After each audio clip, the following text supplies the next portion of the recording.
if you could live your life judgment-free? Are you ready to live the unapologetic, confident life that God designed for you? If you are, then this is the place to be. Welcome to the Bold, Brave, and Sassy Show. It's time to break free of physical, spiritual, and heart-centered challenges that have held you back for way too long. Listen in for powerful tips and tools to help you break free today. Hear from leading experts along with me, Annie Berryhill, your host and personal guide to freedom. Now it's time to live like no one's judging. Let's go.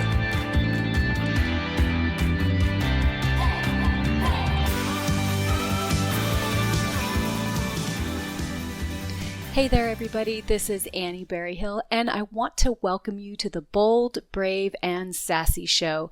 My goal in sharing my guests and my thoughts and my shows with you is to inspire you to live the unapologetic, confident life that God has designed for you and to charge full on into that life once you really embrace who you are.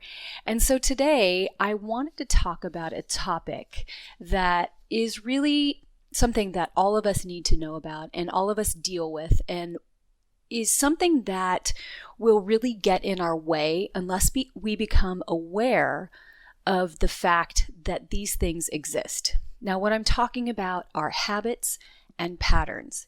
And so what I want to unpack for you today are the differences between habits and patterns, how they work, what they are, what they do for us, what they do against us, and how we can use them to our advantage to get out of our own way and get into more of the things of what we want in life. And it's very true that habits are things that are automatic.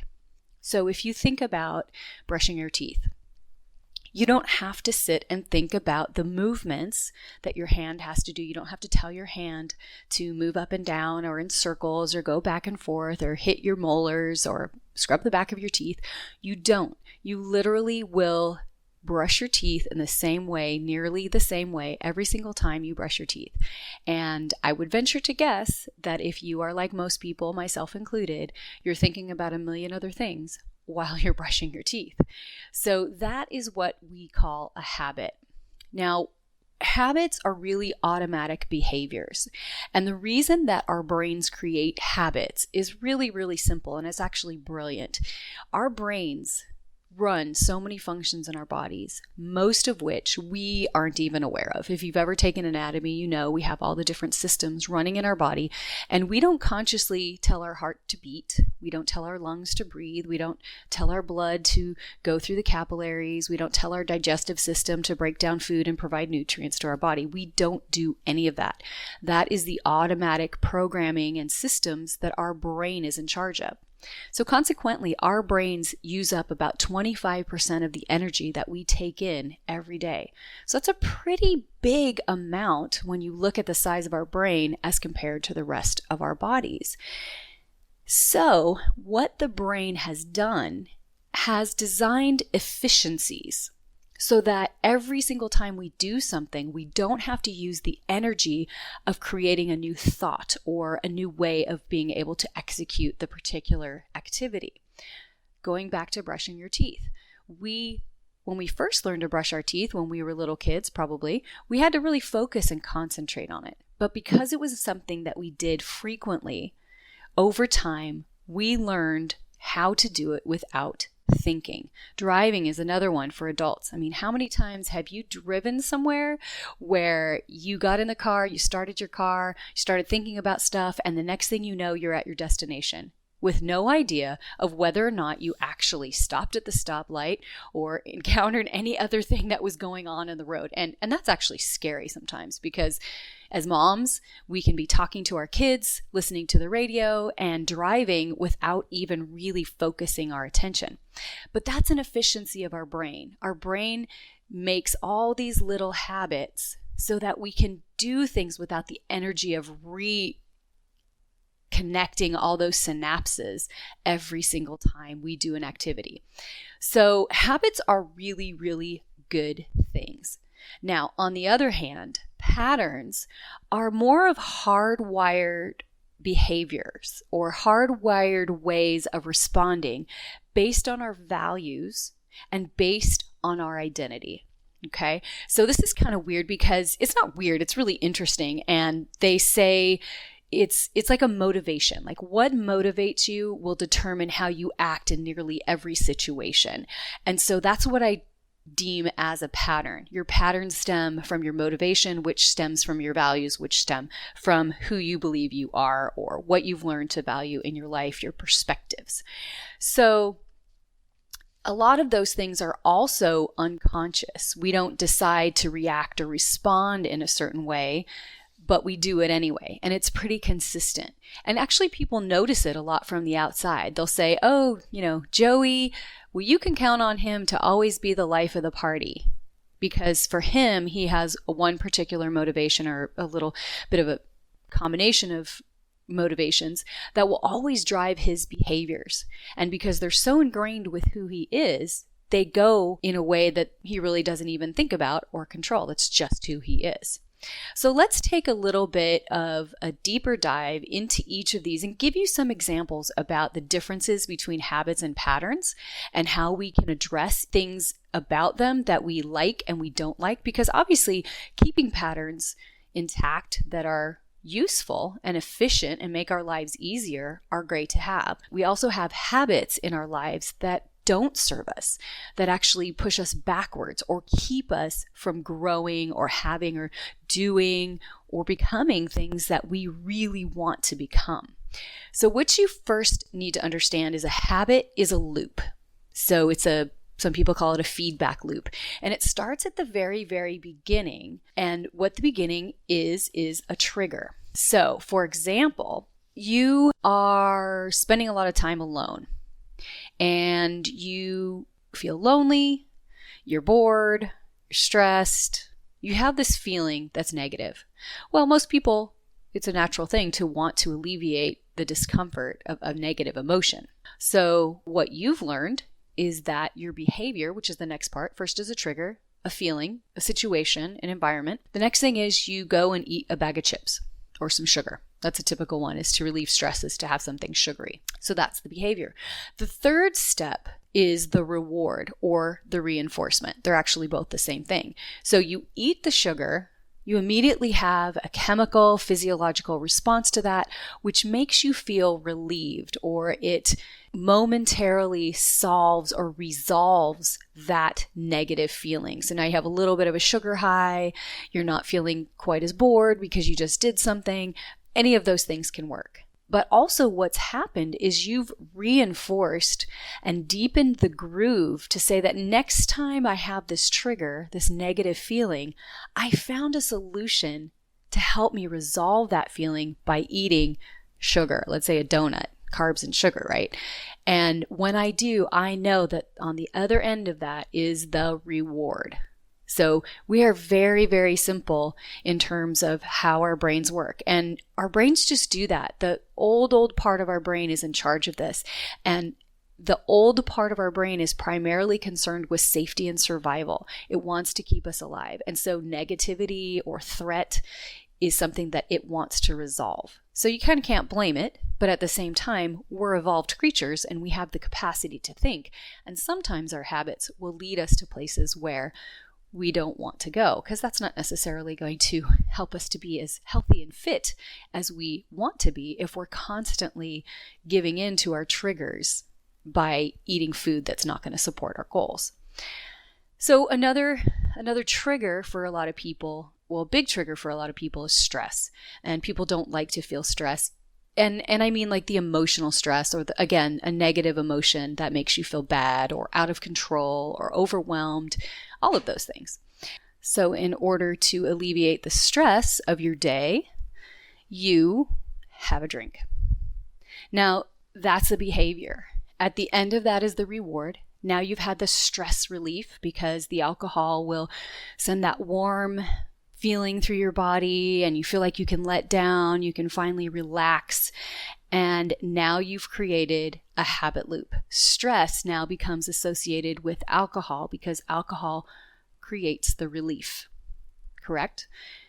And this is where a lot of people get into trouble. And then I think it's really complicated with, food and alcohol because there's a chemical component within the food or the drink itself. And that works on some of your brain centers, some of the other ways that actually deepen that habit.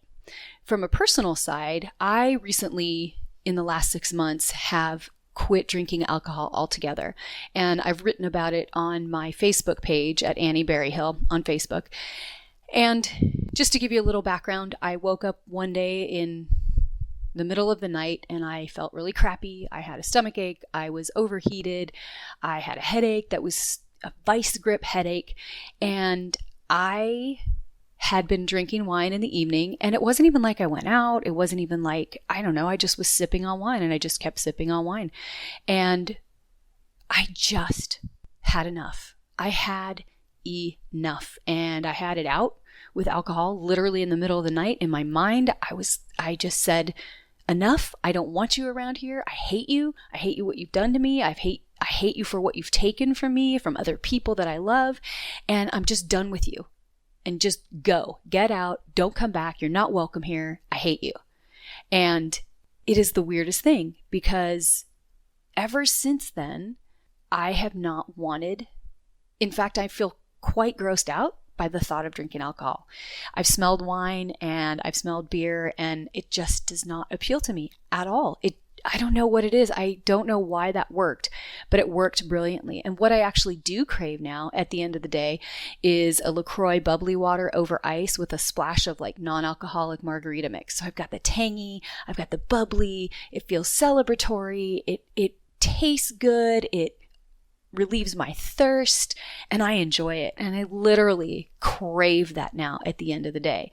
And so what I was able to do was banish this habit and break all the ties with it and just emotionally have it out, and then replace that with something positive.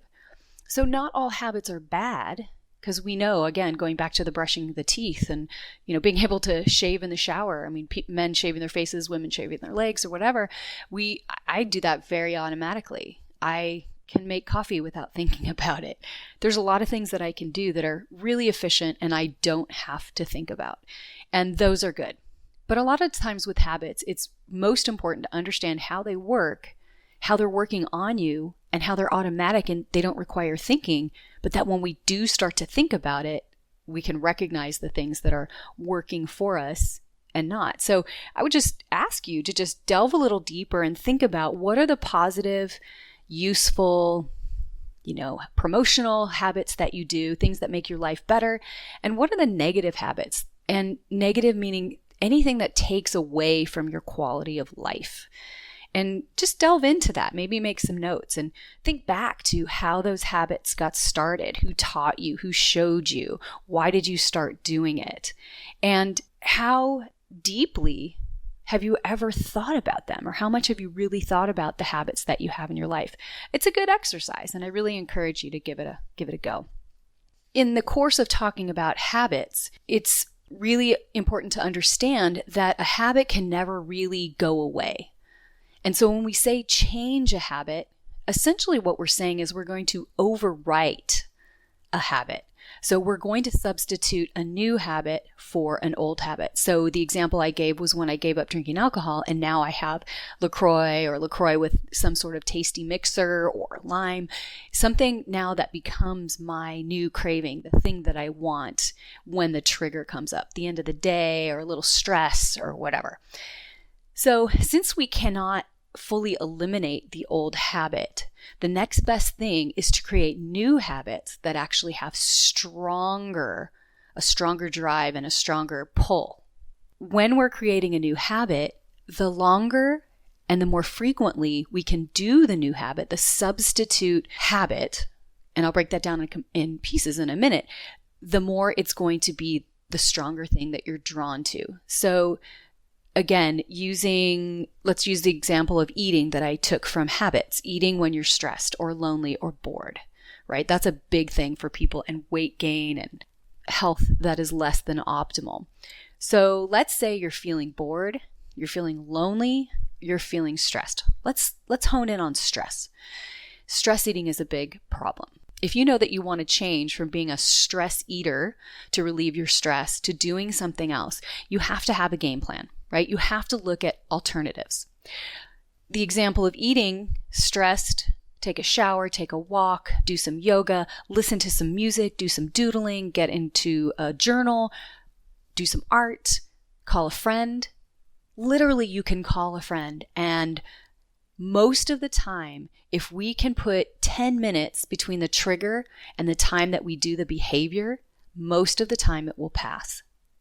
And so then that becomes our new normal. We have to think about this because it's not automatic yet. So it takes a little bit more energy, it takes more focus, it takes a decision, and it takes commitment to create new habits to overwrite negative and bad ones that we don't want to do. So it really is determining what you're going to do instead, because the bridge between the trigger and the reinforcement or the reward is the behavior. And you change the behavior, you don't reward it with food. You can still get the reward of stress release, which is really what you're looking for, by choosing another activity to substitute for eating crappy food. So now we're going to delve in a little bit into the world of patterns. So now when we talk about patterns, and remember, patterns are deeply ingrained and connected to our values and our identity, right? They're how you do anything is how you do everything. And it's unconscious. It's just the way we're wired, quote unquote. And so let's give you an example about how this would show up in someone's life if their values and their motivation was all about order, right? Everything had to be just so. If they were going to start a diet or a new way of eating, they would be drawn to, and it would be their instinct to create meal plans, and they'd be really good at prepping food and shopping and tracking. They really, really like the feeling of being in control by order. All right. Now, in a career, this person would probably choose a job that required, being linear, sequential steps of getting to a certain place that are predictable and never really changing. They would like to have things be quantitative, meaning you could always figure out the answer. So something like accounting or farming even. Farming is very linear. You plant certain things at a certain time of the year in certain boxes, and things are laid out in a way that is, efficiency and predictability. Now, in relationships, this person generally won't rock the boat too much, but they can be stubborn about control and expectations, and they like things really orderly. So they may be reserved and silent, not wanting to make things go off track, and they're less likely to be spontaneous. And they're very calculating and cautious. And so the person who, if you look at this person's pattern overall and you're looking at what they might choose for exercise, they would be very deliberate about scheduling what they were going to do. They like really scheduled out and structured programs. They don't just like to leave it up to chance. They really, really like that kind of pattern. You can see in the background the consistent motivation of wanting predictability and order and control in this type of pattern. Now, there's other kind of patterns. There's people, again, going back to safety and security. There's order and predictability. There's praise, recognition, control, being right, completing tasks, getting done, just charging through and just getting done with tasks. There's a lot of different kinds of motivation, and you'll see that in people. And it's really an interesting study of yourself to understand what motivates you. So one of the ways that you can do that is starting to notice what our consistent behaviors or responses are that are similar across all areas of our life, whether it's personal, professional, how we talk to ourselves, how we try to solve problems for ourselves and other people. And this is really important because you may be trying to help a person solve their problem, but it's coming from your own motivation, and you're not being aware of someone else's motivation as it's different from yours. And guess what? You're not going to be able to do it because they're coming from a totally different place. I look at it like when you're trying to talk to someone about God and Jesus and the Bible, and they've never read it. They don't have the frame of reference. that you're coming from, so they can never get on board with you because they don't have that same root, that same basis as you do. And that happens a lot with these patterns and these motivations. And you would even call them personality styles in some ways. So each of us have a primary motivational driver. Sometimes we're combinations, but there's always one that, put under a situation of stress or having to make a quick decision, you'll defer to. And this constitutes the underlying way that we make decisions and choices. And then, of course, that will lead to our behaviors. Let me give you another comparison. So if your primary motivation is safety and security, you're less likely to take risks. And if you do take a step out into something new, onto a new path, your way of doing it is going to be very different than some of the other motivations. If you are into safety and security, your first step is going to be maybe to put one little toe over the line. And you're going to evaluate how much stress and reduced safety it created for you. If the stress is too much, if your safety is threatened too much, you will not venture out more. And likely, even if it's a little bit stressed, you're going to pull your foot back and evaluate. Go back. Okay, that wasn't so bad. I can handle that. Now you put half a foot over the line. Same evaluation. Am I safe? Is this okay? Am I stressed? When you know that, you can be patient with yourself. And when other people know this about you, they can be patient with you, because it does take you a long time to change. And it takes this type of personality, this type of motivation, a longer time to adapt. They're less adaptable. But once they get adapted, they're very, very steady. And again, they don't like to change, so they become this person that's very reliable. Now, for someone whose motivation or someone's pattern is recognition, in that same situation, they'd likely jump over the line, run ahead, jump off the cliff, and not spend a lot of time calculating the risks or how uncomfortable they felt, because they are 100% willing to be uncomfortable if it means that the reward, the result, is someone noticed what they did, because that's what drives them. And so each of us have that going on. We have habits that we've done for efficiencies, and we have patterns that we've developed probably from a very young age. And I think these things oftentimes are hardwired and then reinforced when we get a result that we want through the behavior. I think it's really important to understand that. And if you want to delve in a little bit more, or to understand what your main motivational driver is, I've attached a PDF document of, it's just a quick little quiz that you can do to kind of figure out what your main motivation is, and a little explanation of how that shows up in your life. I think that's really fun stuff to talk about. And I tend to, it's just my pattern is I like to evaluate things, and I'm able to really, since I've been doing this so long and observing this so long, and it's almost like a hobby to me, where I can speak to someone and get a feel for how they talk and what they talk about, and ask them a little bit of questions and identify pretty quickly what their main motivation is, and be able to see. One time I was on a plane, this was really funny, and I was chatting with a gentleman who was sitting next to me, and we were just making small talk. Oh, what do you do? What do you do? And I asked him what he did for a living. And he said, well, I'm an accountant. And then he said, but 6 months of the year, I'm a farmer. And I was like, okay, all right, that's really an interesting life. And he said, yeah, well, I inherited a farm, but I was an accountant before, but it's a really nice change, and I really enjoy them both. And so I really enjoy that I get to do them both. So I started thinking about that pattern. And I did talk about this particular type of motivation pattern before. I was thinking about him when I gave that example. And I asked him, so let me guess, when you were a little boy, you never gave your parents any trouble. And he was like, what? How did you know that? And I said, well, the fact that you have two careers that have a lot of predictability, that you like the sameness of it, and it's very orderly, means that you don't want to do anything in your life to change order or to make things sort of upside down and messy. You like things neat and tidy.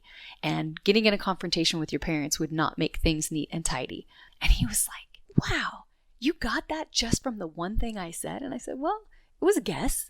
But we have these patterns in our life that stem from a very early age about what's important to us, what kind of life, what kind of conduct, our motivation. And so I really encourage you to take a little bit of time and delve into that and to take a little bit of an inventory across your life. How do you usually deal with people? Are you aggressive? Are you assertive? Do you step back and let other people just walk on ahead? Are you one of these people that really likes order, or do you thrive in chaos and that you're really good thinking on your feet? These are hardwired ways that we operate in the world. And the worst thing we can do is to try to fight them.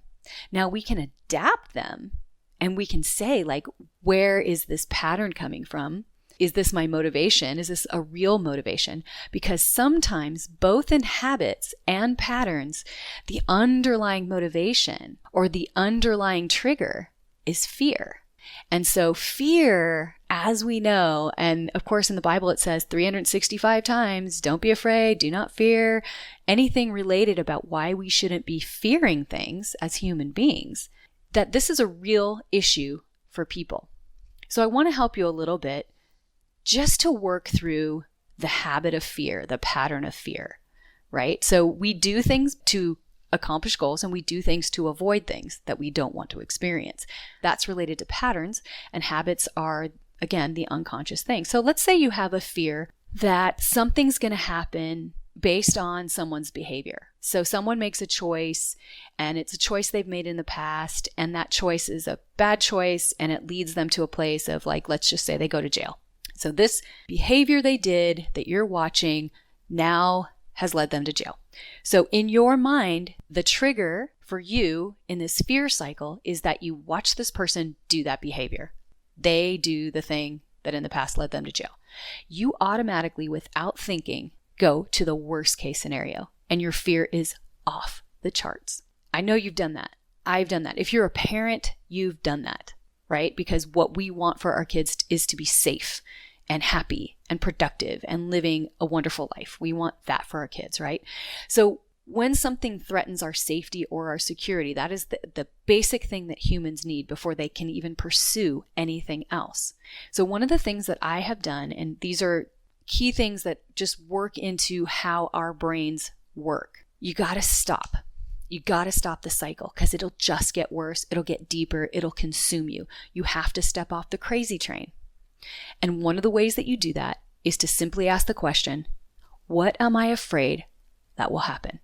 Got to look the fear right in the face, because most of the time we're not actively thinking, but our thoughts are running away with us. Now we say, what am I afraid will happen? Well, I'm afraid he'll end up in jail. Then you have to ask yourself, how true is this right now? What proof do I have right now that this is real? That my biggest fear is real? 9 times out of 10 or more, you have no proof. You're just future projecting, moving straight into anxiety. Take it right here to this moment. What proof do I have that this is what's coming next? None. You can step off the crazy train and say, right now, everything is just that one thing, and the big problem is not here. You've stopped the cycle of fear. When you realistically evaluate the perceived threat, it puts you into a responsive, not reactive position. The reactive position is that old reptilian monkey brain, that old brain that just runs its own show, sort of separate from your thinking brain. Now you've taken charge of that whole thing. By being responsive and not reactive, you've stopped the fear cycle. And as the fears pop up and bombard you, you can say, this is false. I'm not holding on to this. I'm pushing you away. I reject that thought, because the truth is, right now, we're here. And 9 times out of 10, that's the reality of it. We don't have to worry about what isn't real. Even worrying, like, we all do it, and I'm not going to say I never worry, but worrying is wasted energy, because worrying is no action other than just to make ourselves crazy and stressed. This is a very deep topic. There's a lot of science behind habits, how they're formed, how we change them, what they do for us, what they don't do for us. And patterns of motivation, personality types, all of those things. But I think it's really important in the quest to be unapologetically confident in who you are, because we will hear things, fearful things, and negative things coming from our own brain. And from my perspective as a Christian, those things are ploys of the enemy. The enemy knows how your brain works, and he uses your brain against you by implanting thoughts and implanting things for you to be fearful of. And that's why it's so important to take charge of those thoughts. Now, for the rest of the people that don't necessarily believe in evil spirits or demons that are trying to destroy us, your brain also, in the oldest part of your brain, again, being about survival and safety, will do whatever it takes to keep you from stepping out of a place where it perceives that you're safe. So it'll tell you negative things. It'll keep you from growing. I hope this has been helpful for you. It's something that I work a lot with my clients. I talk about in conversation with really anybody who wants to talk about it, because it's a common human condition that I really believe is so important for us to get a handle on. We're not powerless in this. We have the ability to think. We have the ability to change. We have the ability to decide. And when we commit to making those changes, everything can change. So if there's an area of your life where you feel really stuck, where you feel like you're making the same mistakes over and over, or you're having the same people show up in your life, or situations show up in your life over and over, the one consistent factor in that is you. And it may just be a matter of recognizing and adjusting your patterns of reacting and responding and changing habits. And I really encourage you to do a little bit more work, use some of the information that I've shared here, dig into the PDF that I've attached. And I'd love to know what you're experiencing through listening to this new perspective about habits and patterns. For now, this is Annie Berryhill. Thank you so much for tuning in to the Bold, Brave, and Sassy Show. My heart is to encourage you, because I believe that wherever you are now in your life, there's even more. Whether you're at the lowest position or the highest position, it's not over till it's over, and there's more for you to be and experience and contribute and enjoy in this path of life. Thank you so much.